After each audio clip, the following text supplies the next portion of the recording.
பிரியமானவர்களே, நாம் ஜெபிப்போம். அன்புள்ள ஏசப்பா, எங்கள் பகலை பயனுள்ளதாகவும், எங்கள் இரவை நிம்மதியாகவும், எங்கள் வீட்டை அமைதியானதாகவும், எங்கள் முயற்சிகள் பலன் அளிப்பதாகவும் மாற்றும். நாங்கள் நல்லவர்கள் அல்ல என்பதை நாங்கள் அறிவோம். பல நேரங்களில் நாங்கள் ஜெபிக்க தவறி இருக்கிறோம். அநேக நேரங்களில் விசுவாச குறைவுள்ளவர்களாக காணப்பட்டிருக்கிறோம். ஆனால் எங்களை எந்த நிபந்தனையுமின்றி நேசித்ததற்காக உமக்கு நன்றி ஐயா. ஒரு புதிய நாளை கொடுத்ததற்காகவும் உமக்கு நன்றி செலுத்துகிறோம். அன்புள்ள ஏசப்பா, எங்கள் பாவங்களை மன்னியும். நாங்கள் உமக்காக வாழ விரும்புகிறோம். அப்பா பிதாவே, நாங்கள் தவறு செய்திருந்தால் எங்களை திருத்தும்.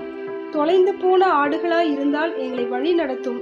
எங்கள் ஒவ்வொருவரின் ஜெபத்தையும் எங்கள் தேவையையும் நீர் அறிவீர். நாங்கள் உம்முடைய விருப்பம் மற்றும் உம்முடைய திட்டம் போலவே இந்த பூமியில் வாழ மிகவும் விரும்புகிறோம். எங்களுக்காக நீர் பரலோகத்தில் ஒரு ஸ்தலத்தை ஆயத்தப்படுத்துவதற்காய் நன்றி. உங்களுடன் நாங்கள் தந்தை மகனாகவும், நீர் எங்கள் மணவாளனாகவும், நாங்கள் உமக்கு மணவாட்டியாகவும் இருக்க போகிறோம் என்பதை விசுவாசித்து ஒரு குறிக்கோள் உடையவர்களாக ஜீவிக்க எங்களுக்கு உதவி செய்யும். உமது இரண்டாவது வருகை வரை எங்களை காத்துக்கொள்வீராக. எங்களுடைய ஒரே இரட்சகராகிய இயேசு கிறிஸ்துவின் நாமத்தில் ஜெபிக்கிறோம் எங்கள் ஜீவனுள்ள நல்ல பிதாவே, ஆமேன்.